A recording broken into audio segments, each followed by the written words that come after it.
पावसाळ्यात dengue, malaria अशा साथजन्य आजारांनी राज्यात डोकं वर काढत असताना आता हिवाळ्यात झिका व्हायरस आजाराने भीतीचं वातावरण आहे.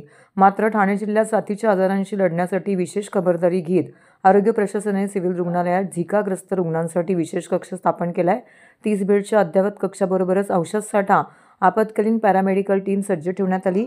ठाणे जिल्ह्यात थंडीचा संमिश्र अनुभव सर्वजण घेत असताना बदलत्या हवामानामुळे सर्दी खोकल्याच्या रुग्णांमध्ये वाढ झालेली बघायला मिळते. अशातच राज्यात ठिकठिकाणी झिका व्हायरसचा लोण वाढत असल्याने चिंता व्यक्त करण्यात येत आहे. सरकारकडून या साथीच्या रोगप्रसरण होणार नाही यासाठी खबरदारी घेतली जात आहे.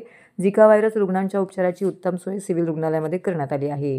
झिका व्हायरस वाढतोय असं काही माध्यमांनी बातम्या केलेल्या आहेत, परंतु अशी वस्तुस्थिती नाही. आपण ठाणे जिल्ह्यामध्ये बघतोय, आपल्याकडे काही अशा केसेस नाही आहे.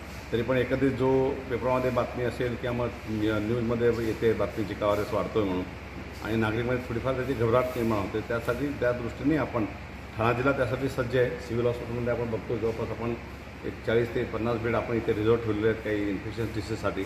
जर केसेस आले तर आपण ॲडमिट करू. काळजी करण्यासारखं नाही. झिका व्हायरस हा सिंपल व्हायरल फीवर असतो. बऱ्याच वेळी साधा डोकेदुखी, ताप, अंगदुखी, डोळे लाल होणे, अंगावर रॅश येणे ह्या सिम्पटम्स आहेत.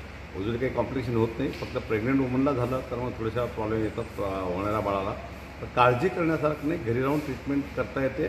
जर आलंच तर, असे साथ आपल्याकडे नक्कीच नाही आहे, पण आलंच तर काळजी करण्यासारखं नाही. आणि जर असं काहीतरी ताप येऊन अंगावर जर कधी लालसर चट्टे येत असतील किंवा डोळे येत असतील असं जर सिम्पटम वाटलं आणि बॉडी असेल तर नजदीकचे जे काही डॉक्टर आहे, सरकारी हॉस्पिटल आपल्याकडे सगळीकडे PSC, RH किंवा SDH किंवा सिव्हिल हॉस्पिटल, तात्काळ तिथे संपर्क साधा. त्या टेस्ट करण्याची फॅसिलिटी तिकडे अवेलेबल आहे आणि त्याच्या ट्रीटमेंट करण्याची पण फॅसिलिटी अवेलेबल आहे. आणि इव्हन ॲडमिट करायची गरज जरी पडली, उज्ज्वली नाही पडत तरी गरज पडली तर आपण त्यासाठी हा वार्ड तयार केलेला आहे.